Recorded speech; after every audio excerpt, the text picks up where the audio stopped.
In 2004, a woman is found face down in her pool. Almost 2 decades later, the police is yet to make an arrest, despite the history of domestic violence from within. This is the story of the murder of Renate Kimberly Newton. Answering the video of the day, Duff, the original beer of Springfield. Imagine my childhood dreams coming true.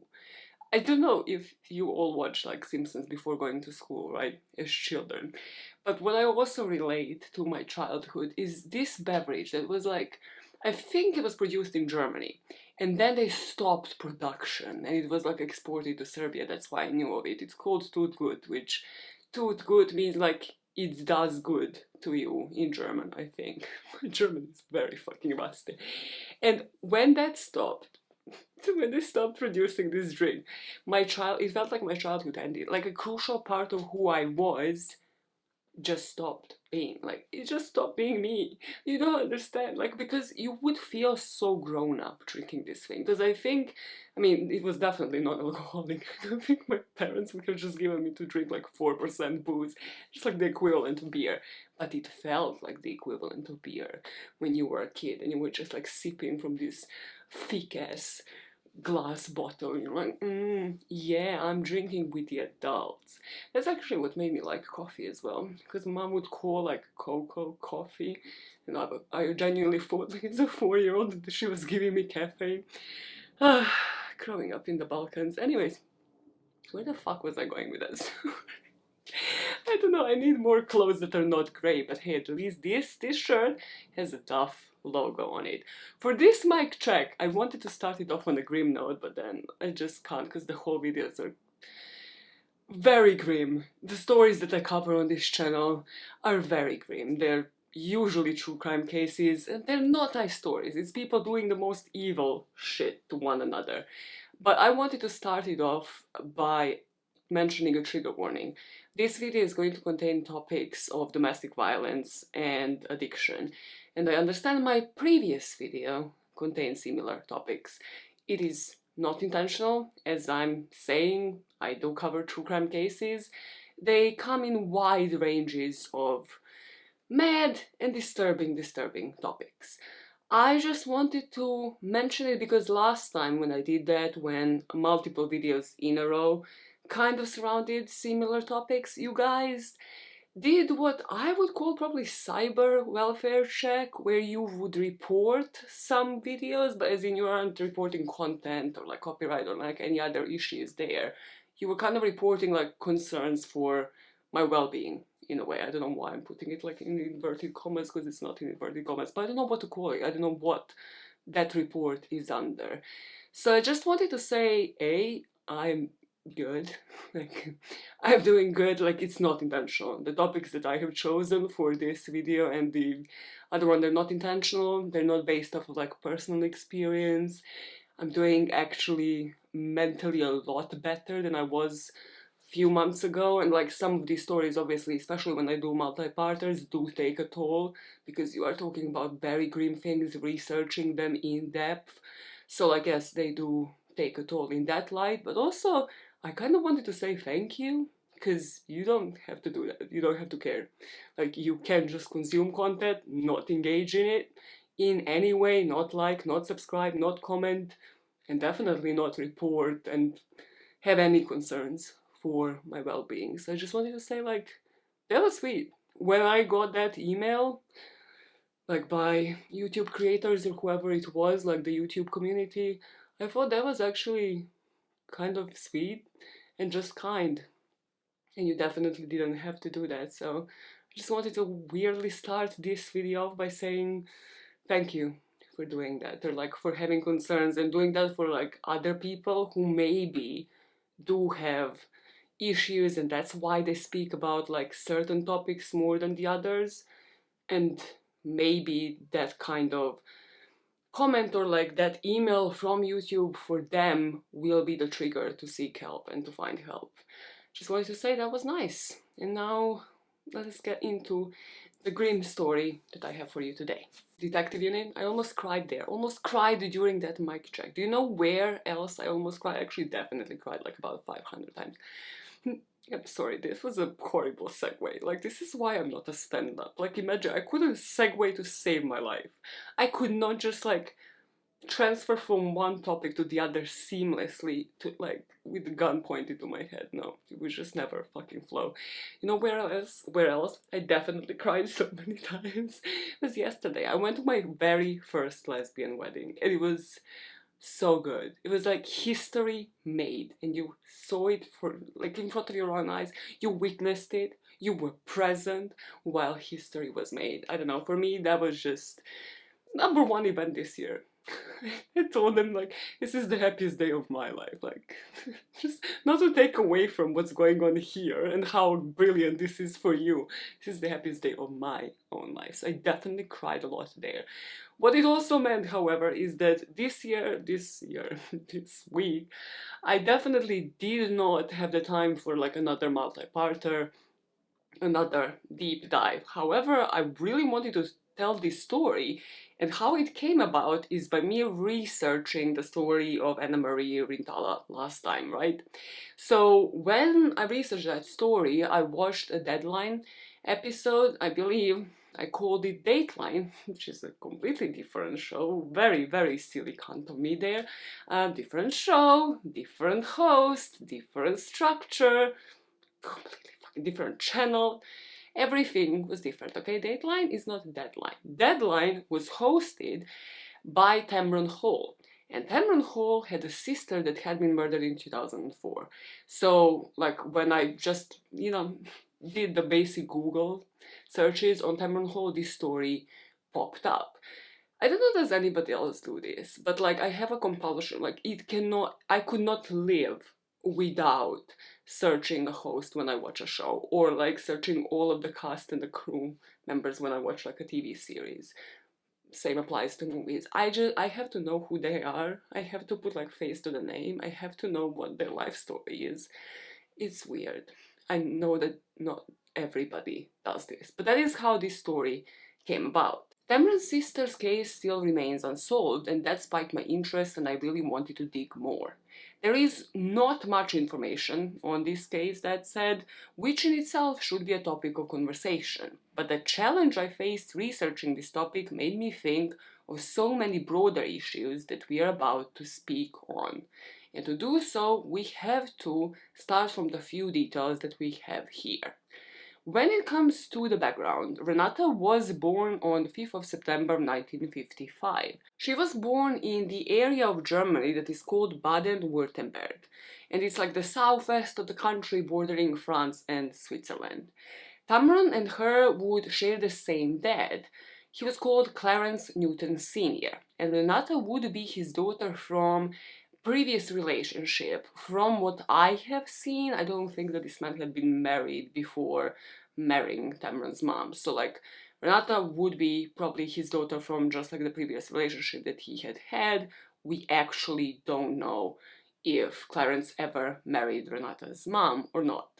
Clarence served his country in the US Army, so we can assume he either was stationed in Germany, and that's why Renate would be born there, or Renate was born abroad and would eventually move to the US. And Clarence, the dad, moves on from that lady, from Renate's mom, and meets what he would call, and what all of the family members would call, the love of his life, Mary. At the point that the two of them would wed, Mary already had a daughter, Tamron, and Tamron was born in 1970. So Clarence is her stepfather, making Renate Tamron's stepsister. From what I have read, I don't think they ever treated each other differently just because they had a different mom. They had a pretty strong bond growing up, and that is really difficult because if you're doing the math, Renate was born in 55, Tamron was born in 1970, so there's already a 15-year difference between the two. So they will be having like very different upbringings, very different topics of conversation. And both of them were growing up in what is called, I believe it's pronounced, Luling in Texas. Luling is what I would professionally call a big no-no. It is a place of a population of like 5,000 people, which like, there's no need. There's absolutely no need for these 5,000 people to know all about your business. For a small city vibe like this, there's no need for this small city energy. And that is the point. That is the point.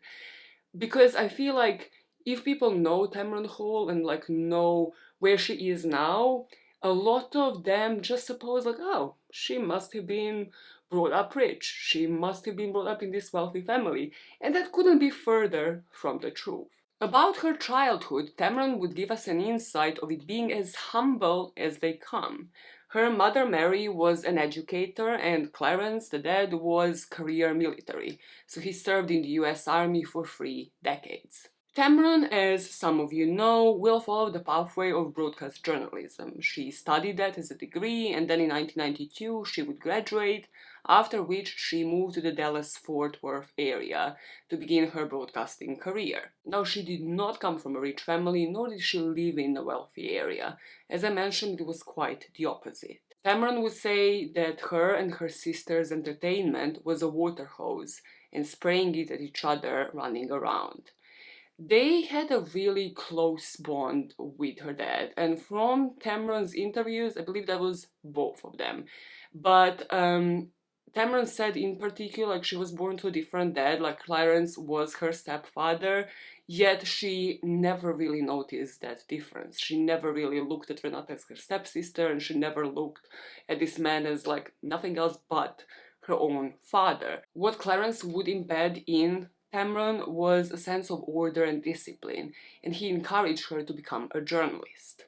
About their life together as sisters, we truly don't have a timeline here. We don't have a history on Renata before her move to the US, the story of her mom, the family life, nothing. We have a few anecdotes, though, from her life together through Tamron's eyes. Tamron would say that her sister was a hoot, that she was very entertaining and she had a very strong personality.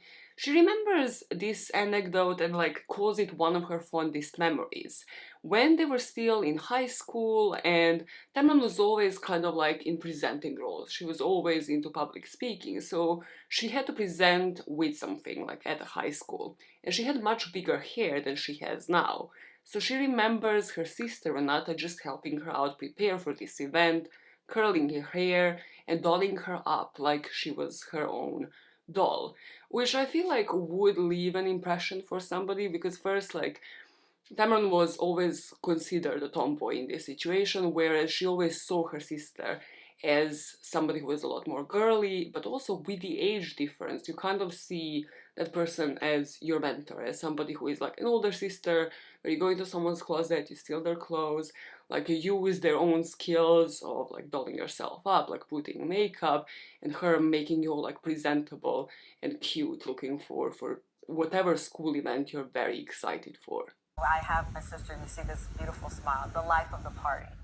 I have video of me getting dressed with prom with my big Texas hair, and she was there teaching me how to walk in a dress. I was the tomboy. She was this effortless energy of love. Tamron also gives us another insight of Renata teaching her how to walk in a dress before prom. And due to the age difference, again of 15 years, while Tamron got her broadcasting roles on TV stations around Texas, Renata fell into the dark world of addiction and domestic violence. Everything that we know from this point on, we either know from Tamron's account of events through different interviews that she had given, or we know through the website made by Renata's son. He is a professional golfer, so he has like the About Me page where he spoke about his childhood. Enter Leroy Moore III. Renata would have given birth to him at the age of 22, which is interesting because what that means is that she probably moved out of the family home by this point, and at this point that would make Tamron still under 10 years of age. Leroy Moore III was born on May the 30th, 1977, and he would grow up in the Fort Worth area in Texas.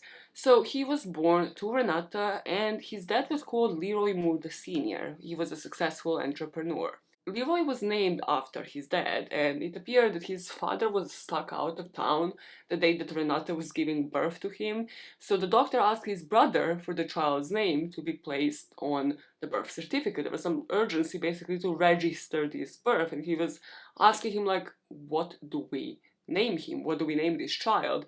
And without hesitation, the brother told the doctor Leroy Moore III. At the age of 2, Leroy's dad gives him his first club, which introduced him to golf.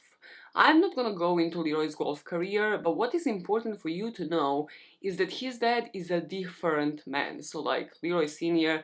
is a different man than the person that allegedly might have had something to do with Renate's murder. I feel like it's just important to state it, like, right off the bat. Although, I would not say that Leroy's dad is a stand-up character himself. I feel like because of golf, because of sport, because of like the tournaments and championships that Leroy would go with him to, he had a very different impression of him. But why I'm saying he might not be the most stand-up character is because in 1980, when Leroy was only 3 years old, his dad was sentenced to 5 years in federal prison. When he was incarcerated, Leroy lived with his mother, Renate, for about a year. Now here we learn that at this point, Renate, so it would make her here in her mid and early 20s, she had developed a very serious heroin addiction that got her selling all of their possessions and forced the mother and the son to move to live on the street.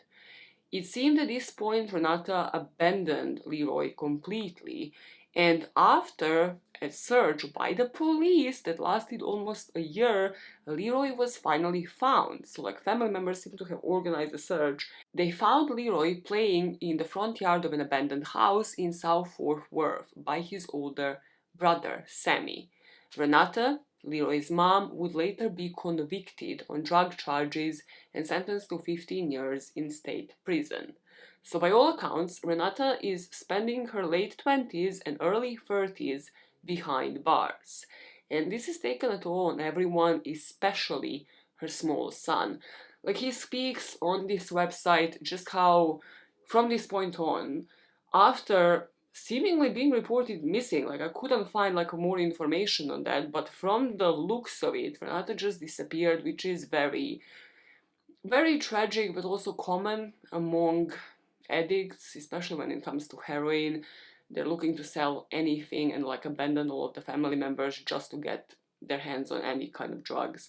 So it seems like there was a search for him. He had been reported missing. They finally found him. He's now being bounced between family members, and he kind of remembers like only eating McDonald's and every so often trying to save food, like instead of eating a whole meal. That is just how much he was struggling, so young. In 1984, he would also remember his dad being finally released from prison. He was released on parole, and then his dad, his new girlfriend, and him moved towards Lake Worth area, and they immediately go back to golfing. So finally, Leroy, the son, is, following his potential, putting like all of his struggles and all of his emotions back to golfing. As her son is winning championships and progressing within his golf career, we pick up in our timeline with a few accounts of events Tamron will give us about what I suppose will be once her sister left jail. So we know of this account when Renate came to visit Tamron at her Chicago home. So Tamron was living in Chicago, and her sister visited with what Tamron only referred to as a companion, so like a potential boyfriend at the time. Tamron runs downstairs when she heard strange noises as this couple, where her sister and her new boyfriend, were staying just downstairs at her house. And the companion claims that Renate had just fallen. So Tamron doesn't believe this story. She finds this to be extremely suspicious, like possibly suspecting some sort of domestic violence, so she kicks the companion out. But the next morning, Tamron wakes up and finds out that her sister had let this boyfriend back into the home. So Tamron kicks them both out.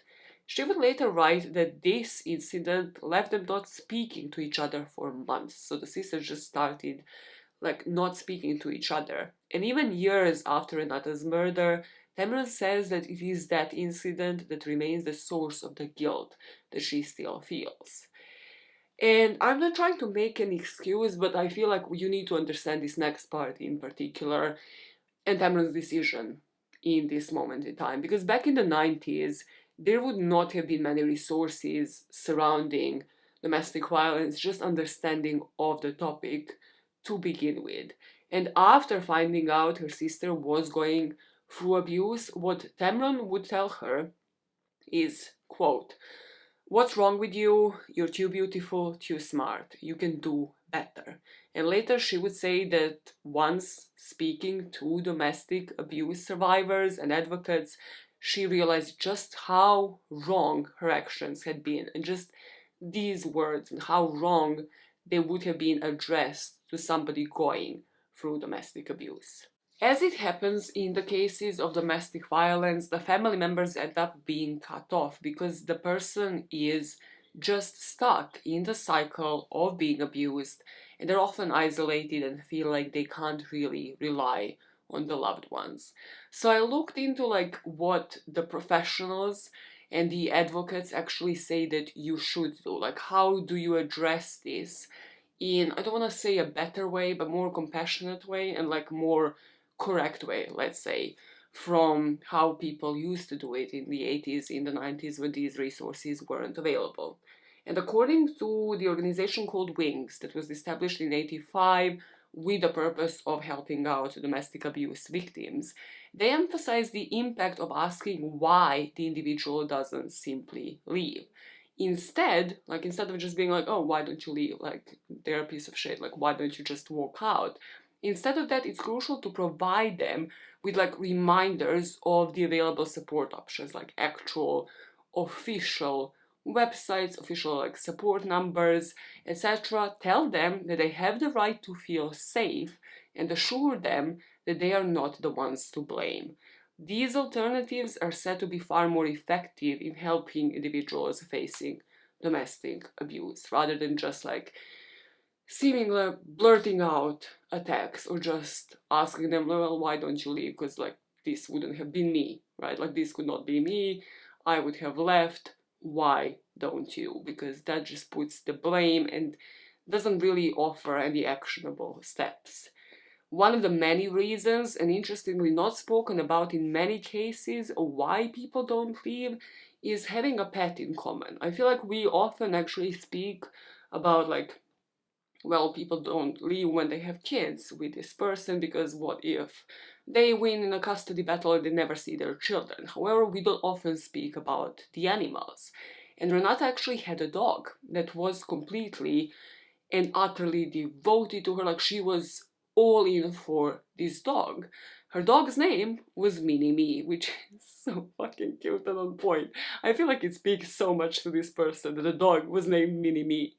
And Tamron still remembers the moment when she first started thinking what if she didn't leave because of that dog? Because what if she stayed, right, in this situation because she didn't know where she would go, where she would take the dog. And then if the dog leaves behind, if she leaves behind the animal, what's going to happen to him? Is this person just going to start abusing the pet? Because that's something that, again, you never know. And that's why a lot of people just refuse to leave, because they would leave this animal with the domestic abuser of theirs. Because of this, Tamron actually later started collabing with Purina's Purple Leash project, working towards establishing safe havens for the pets of survivors of domestic abuse. And interestingly, actually, about 48% of individuals who remain in abusive relationships are estimated to do so because they lack a secure environment where they can bring their pets along. So rather than leaving their companions with the abuser, they choose to stay.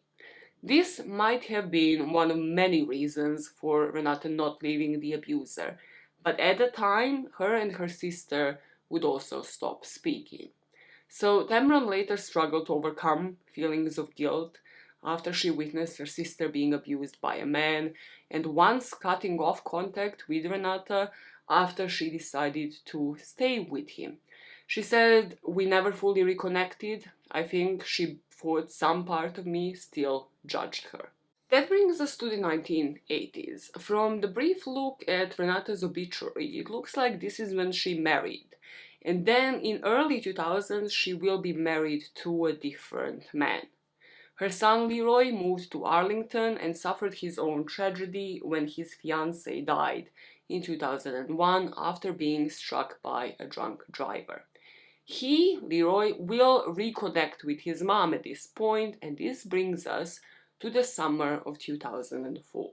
Leroy was doing great when it comes to golf. He just finished top 10 in his 4 golf events of the year, and he thought he was on the right road. He was about 4 years into repairing the relationship that he had had with his mother, who, from what he knew, spent his whole childhood being apart from him, battling addiction and being in and out of prison. Here we learn a few more details on Renate's life at this moment in time from Leroy's website. At this point, she would be 48 years of age, and she was leading a very productive life. She was a director for the Head Start program in Houston, Texas. She had a home, which, as we will learn, had a pool, so it was one of those really big homes in the US. She seemed to have battled breast cancer and was now in remission. And Leroy had a great relationship with his father at this point, so everything was right where he wanted it. He mended the relationship with his mom, and his dad was still fully supporting his golfing career. Renate's son would give us some inside intel on how his mom still felt cut off, and that she would sometimes call him, not sometimes, like Leroy said that this was pretty constant, in order, like it felt to him, to lessen the tension that was happening in that household where she lived with her boyfriend at the time. I have a quote from him here. "When I look back, she would call me and ask, 'Hey, can you make it down for the weekend?' And every time I drove down there, would always be tension in the household. And that's kind of when I look back and I realize she was calling me down there to avert that tension that was in that house." The night before Renate was found face down in the pool, Renate's and Tamron's mom calls her. And it seemed like Renate was telling her like she finally made the decision to leave.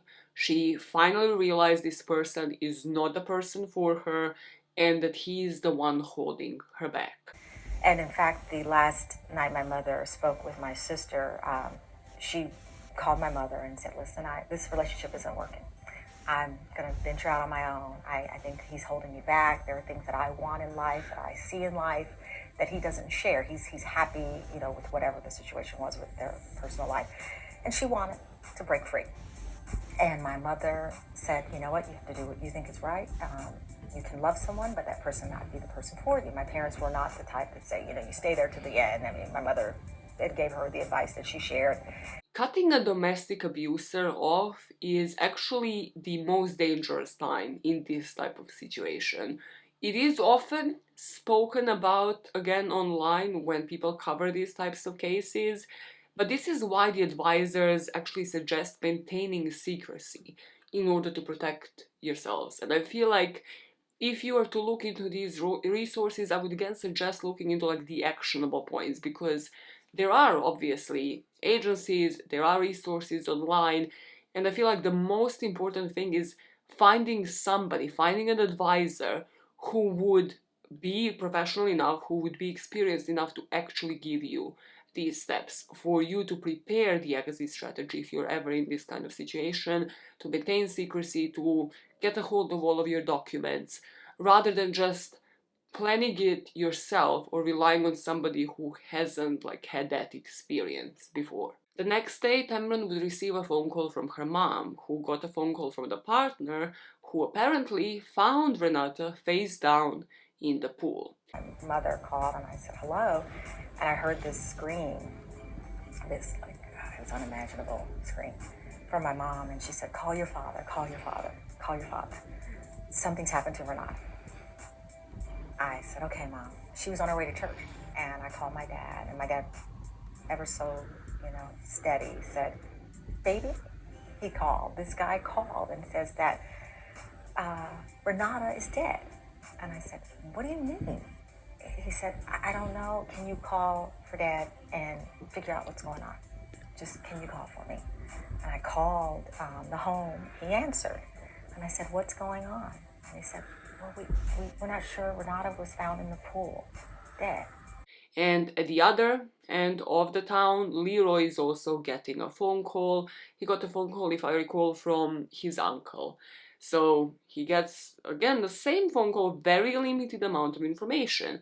So Leroy goes to his mom's house, speaks to detectives. He's there for a couple of days trying to piece things together. And he had a couple of meetings with the Houston detectives. He learned here that his suspicions were right. There was something definitely going on in that household. There was history of domestic violence between the couple, and that his mom kind of never just really opened up about it, but there was definitely some history there, which makes me think that these police had a file. And I really want to find that fucking file to see like if they had ever done anything about it, because I don't think that they had. Now, possibly like him and the detectives are having these like meetings debating like about the possibilities, right? And like they debate that fearing retaliation from the boyfriend, and like based off of this history that Leroy should not face him directly, his mom's boyfriend. So several days after the funeral happens, Leroy is actually notified about the cause of death once I think he returned back home and kind of like promised his brother and his family that he's not going to face this man himself. And the cause of death was homicide. Before we speak about it, this person's name is online. It is on Renate's obituary page, and you can find it technically when you look into the articles. However, Tamron never mentions him by name. He was never charged, never accused. I couldn't find any information on him online apart from his name, so just to protect myself, I'm not going to mention his name either. We go back to Tamron's point of view here because we have to speak about the cause of death. How did they figure out that this was a homicide? So when Tamron first heard about her sister being found in a pool, it struck her as odd, right? Why she found face down in a pool of her own house? Because Renate was actually a really good swimmer. What? My sister is the most amazing swimmer. She was speaking with my mother the night before, and now you're telling me that she's face down in a pool and there are police there. What are they saying? He was very vague, very, just kind of all over the place. And I called a friend who worked for a local television station, and I said, can you find out what's going on? Who do you know? Who can you call? He made a call for me, and he called me back and he said, the homicide detectives are at your sister's house. So, as we continued and we got in contact with the detectives involved, they said your sister was murdered. We don't know if someone broke in the back of the house, but there's a gate and there's no entry point. There's nothing suspicious there. All of her nails were broken, her hair pulled out, and then her spouse started telling these strange stories of maybe the dog tried to pull her out of the pool. It just started to sound like a made-up, television movie. Yeah. From how these detectives spoke to Tamron, she said like it's as if everybody knew like he did it. Like she wouldn't have just gone for a swim. And why they knew is because all of Renate's nails from every single finger have been broken. Again, most probably so that the police can't find DNA under the fingernails. However, this indicates that Renate had fought for her life. It quite literally indicates defensive wounds. However, the police isn't looking into it because they have, according to Tamron, said, well, the DNA that is found in the scene and the fact that like DNA is everywhere can be explained because they lived together. So they just like never like turned a blind eye. They just never looked into this case ever again. And then the detective finally said, he did it. We know he did it, but we have to prove it. And there's the problem. because his DNA can be explained on her body and in the home. They interrogated him countless numbers of times, and he was never charged. Why else was this case ruled a homicide beside the nails being broken on every single finger? Her hair, Renata's hair, had been pulled from the back of her head, and the police found blunt force trauma to the back of Renata's head. Tamron said based off of this, like, it's never clear why the police never looked into this person or anybody, because she had clearly been fighting somebody. You don't get those injuries, you don't get your nails broken completely, you don't get just blunt force trauma from the head for what, swimming in the pool. No, like, those are clearly inflicted by somebody else. So who had she been fighting? She says she will never learn in the form of official charges, but what she can say about her sister's death is that the only person ever considered a suspect or person of interest in this case was the man that she loved. How Renata often remarked this was a very much of a love-hate relationship and that they would constantly break up and then make up. According to the family members, the call with the mom might have actually been the trigger for this person. Like, if he had heard Renata on a phone call telling the mom that she's planning to leave, that this is it, there is no more making up of that conversation, right? Like, this is final, she's about to leave him, she's about to break up. He might have thought he lost control over her, and this might have been the trigger for him to kill her. My mother suspects that he overheard the conversation of her saying she wanted to leave. And maybe she'd said it before, we don't know, but that perhaps was the fuel that we needed. At the time, and even now, of course, people, and especially family members, Tamron and Leroy here, will hear this and put the blame on the partner, the person she had had this abusive relationship with, and it seemed like Tamron did that, and by this point she was in the public eye, so people listen, right? Like, when you say suddenly, as the person who is on television, who is on different shows that we're gonna speak about, right? When you start mentioning the name and saying, well, he is the prime suspect and the only suspect here, some people started listening. There will only be one article mentioning the partner's name and giving us the perspective of his sister. So the interview the sister of the alleged suspect here did for the National Enquirer. In this interview, she said Renata was drunk. I can tell you that for a fact. She was probably full down drunk. My brother said he woke up and he looked out and she was in the pool. So let's just have a break there, because if we had spoken about cause of death, right, blunt force trauma to the head, the nails missing from every single finger, that makes me think there was an autopsy report done. I don't know, could not find whether there was a toxicological report for them to check the level of alcohol in Renata's system, because this statement could have been easily disproven.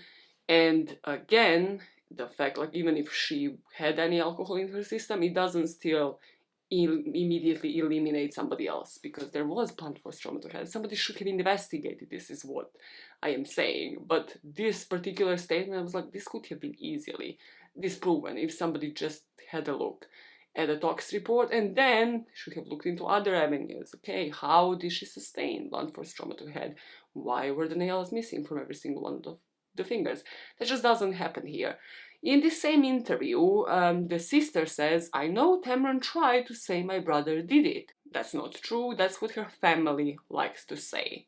So on one side, you have victim blaming based on the person's struggles with addiction, and on the other side, you have a family that needs answers and the police simply not investigating this case. After enduring abusive relationships with several men over the course of several years, no arrests were made in connection with this crime.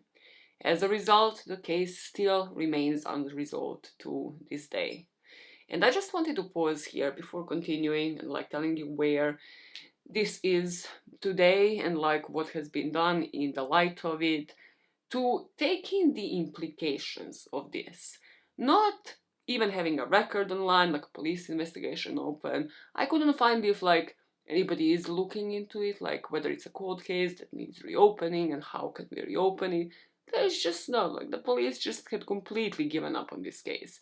But this man, whoever he is, whoever this person is, if she had actually been murdered by her abusive partner, and if he was in his 40s back then, like Renata, right, he would now be in his late 60s, if not possibly even in his 70s, getting away with a crime for 2 decades. Like, who knows who else this person had abused? Who knows if he was involved in any other crimes? Not us. Not us, because it was never looked into. He was never looked into because it's just logical that he was at the house. Like, imagine how fucking bizarre this would be if this had happened in every single case. I mean, it's just logical. They live together, so by system of elimination, it cannot be the partner. Like, just please, like, the logic of that is what kills me. It's usually the partner is the prime suspect, is the first suspect people look into. Here they're like, you know what? No. Reverse Uno on that. It's actually the complete opposite that we are gonna do. Just make it make sense, because it doesn't. It just never did. Never makes fucking sense. So, we have to speak about where this case is now and what discourse came in its light. We have to address the bad first, because that's how I like to receive my news, bad, and then end on the good note, okay? Before talking about the good that came out of this. We spoke about how Tamron and Renate had quite different lives. Tamron at this point had already worked for NBC, moved on from small TV stations. She was already hosting Deadline Crime with Tamron Hall on Investigation Discovery and started co-hosting the Today Show. So, in 2014, because she is already hosting all of these shows, she gets invited to one of those panels, right?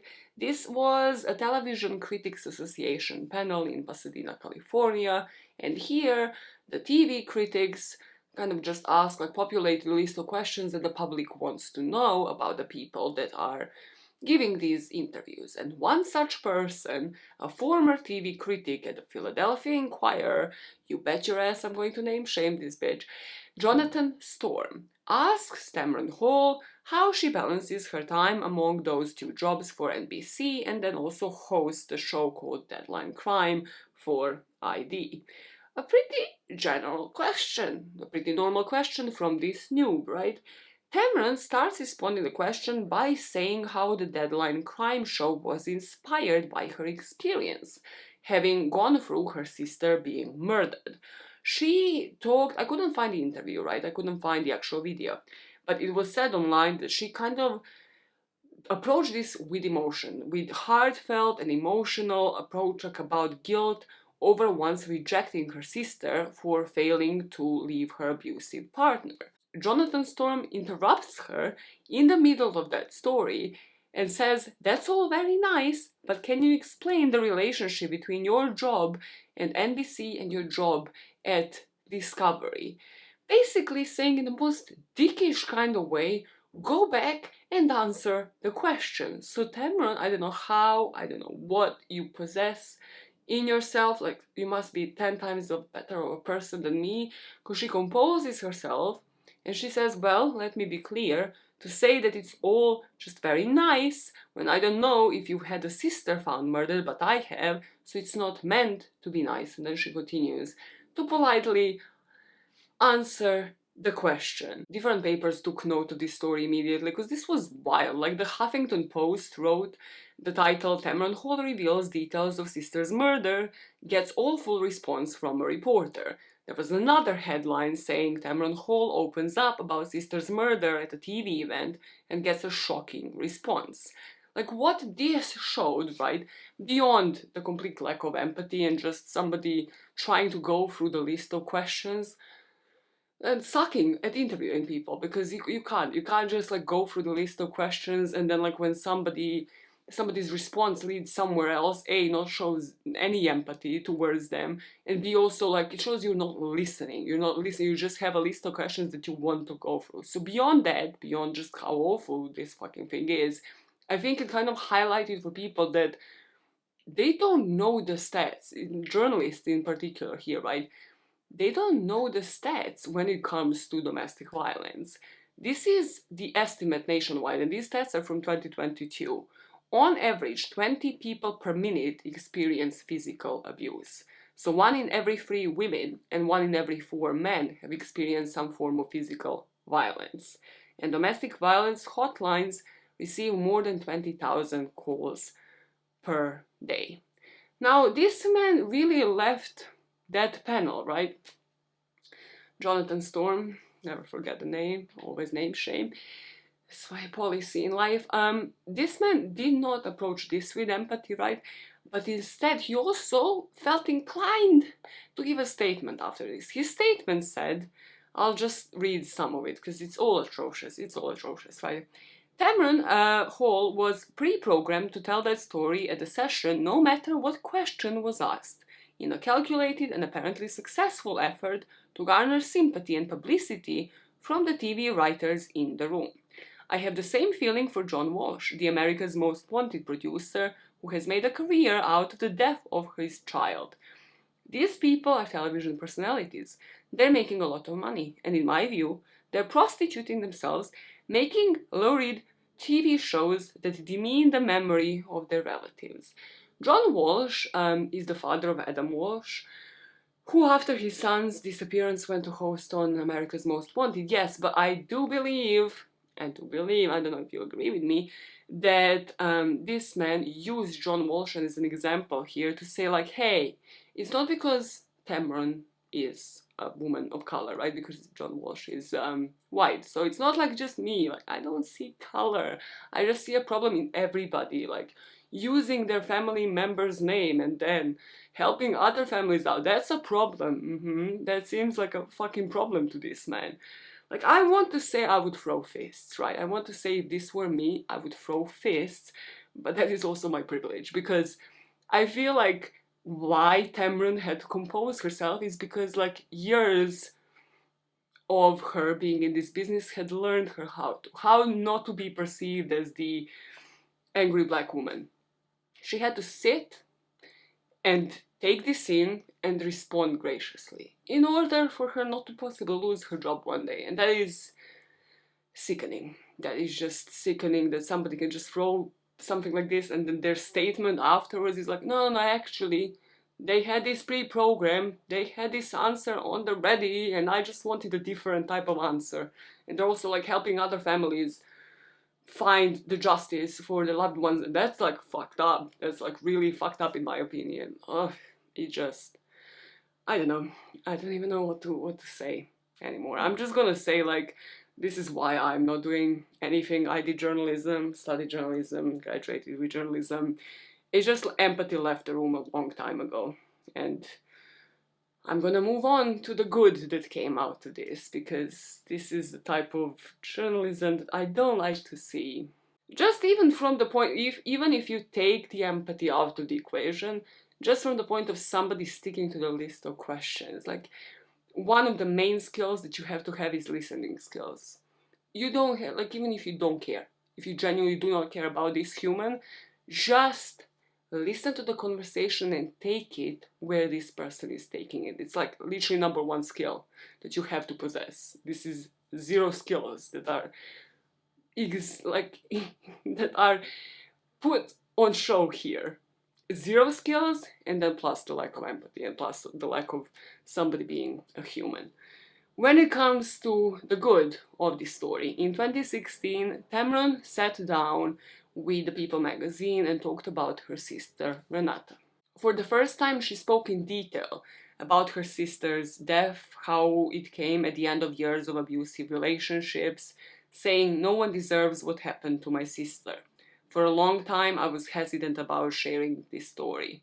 But then I said, screw that, I can save a life." She addressed here the 2014 event, that panel, and the backlash that she had gotten, and said that some pretty awful things came after that. Like, yes, there were certain people that reasonably so like that journalist was a dick, was a piece of shit for like how he addressed that, but she also said like there were a lot of people saying that she should be ashamed of herself for discussing her sister's death.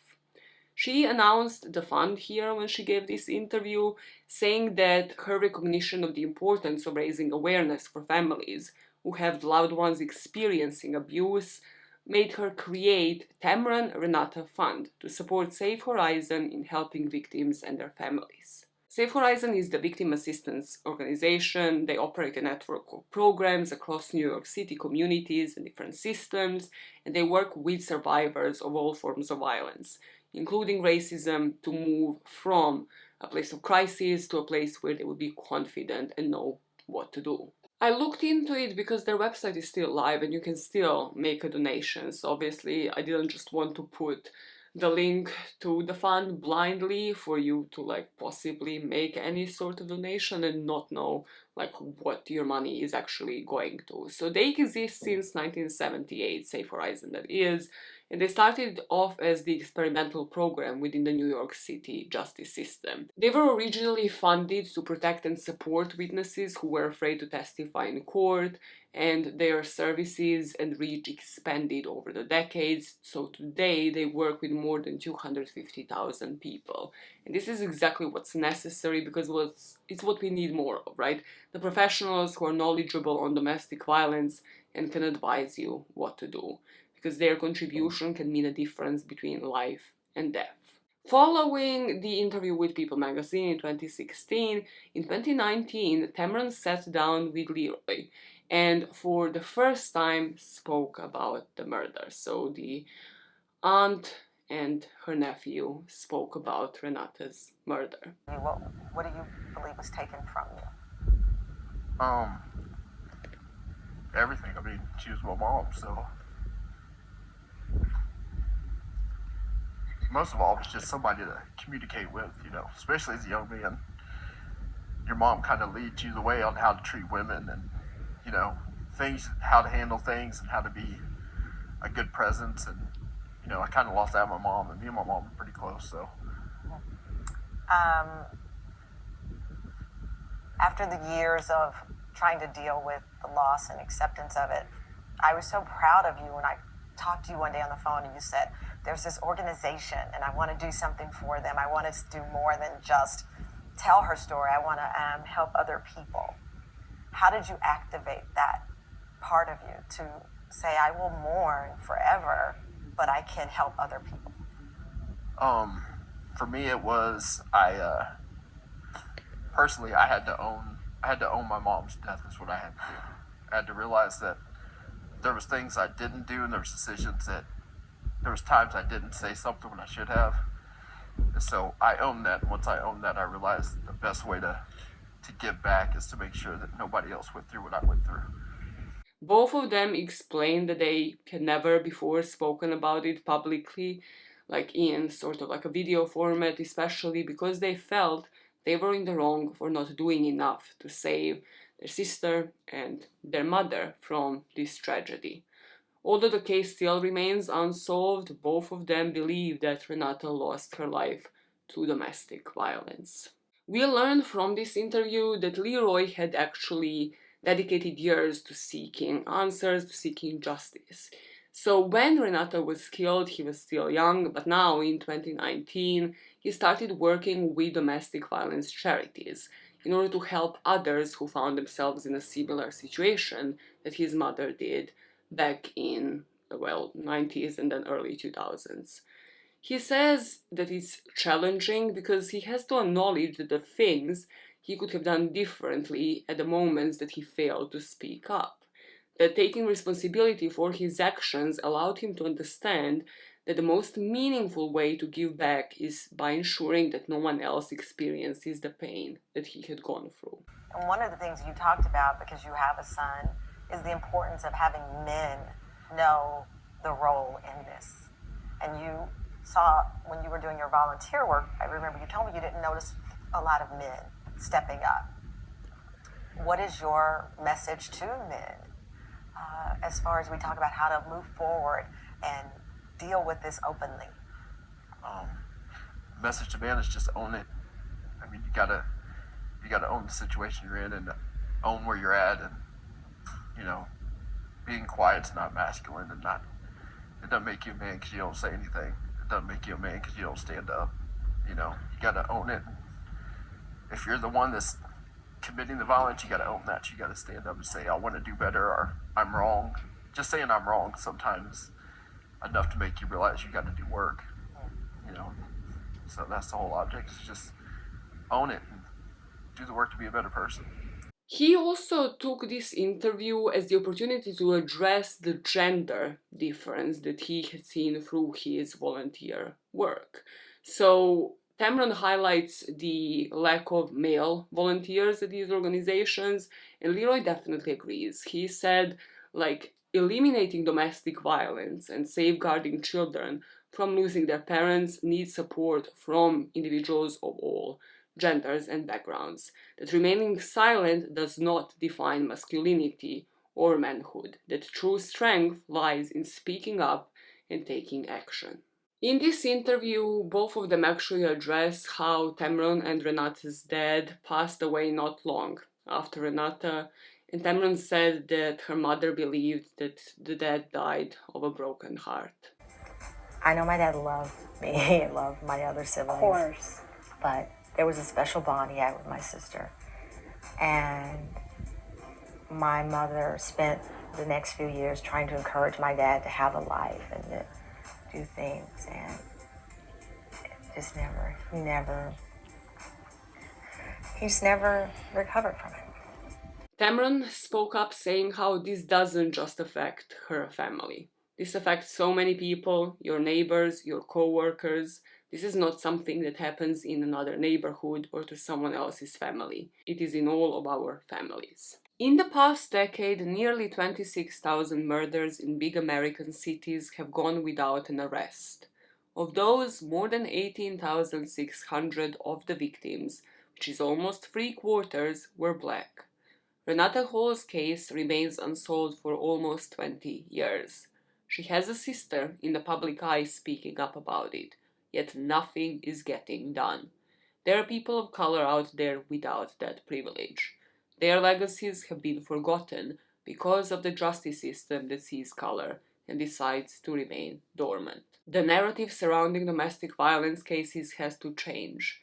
The authorities need to pursue cold cases that should have never been cold in the first place, because the implications of doing nothing are that thousands of people's stories go unheard. As victims, they are invisible because their story is yet to get an ending. And that is the story of Renate Kimberly Newton. I don't know if you have heard about this case. I haven't, and I'm glad that I researched it, even though, as you could tell, like, finding information meant going to different sources, and that in itself, as I mentioned, is a problem. Something that I mentioned last week, I know that this story, like this channel, my channel, is called Mysteries with Maya. Sometimes the cases that I cover should not be featured on it. They should be solved. They should be solved cases. They should be featured on a channel that covers purely solved cases. Okay, there is no reason for this case and the case that I have covered last week, or Anna Marie Cochrane Ritala, to be unresolved. There's just no reason. There is no reason. If somebody did something in that story, it was a different case. Like, if somebody made a better case because that one actually went to court. Here, if somebody just did basic investigating, like things that you have gone to like police academy for, basic investigations, we wouldn't be here. And that is the part that bothers me. That is why I've covered them, because I should be having files and files to read from and to give you more information today, but I do not. And that in itself is a huge fucking problem.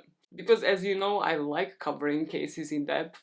I would love to tell you a lot more about Renate. I would love to make a 2-hour-long video on this with a resolution inside, but that just isn't how this happens. And that is what truly should anger every single one of us. If you know any further information, anything that I have missed out, or any way of how to bring this case up with the police, how to get them to actually look into it and find a viable suspect, possibly bring charges against somebody, let me know, because that's something that I could not find online. If you want to look into organizations like Save Horizon, I will put the link in the description box so you can do that, possibly donate towards them, because I feel like we definitely need more professionals, more people who know what they're speaking about in this field. But that is it for me. I will see you in 2 weeks' time. Make sure you like this video, engage with the content that I put out, comment on it, subscribe, whatever the hell it is. You know how this fucking thing works. And it really helps these videos reach out a wider audience. But until then, Maya out! Maya out. Someone's screaming in my house. This is great. This is great. I love that this mic also picks up on every little thing that my neighbors do. It's all great, at least as long as they stop by the time that I actually want to sleep, and as long as the sound here is alright when I actually record and like edit this now, it's all good. It's all good. I will live. I will not be dramatic about it. My out.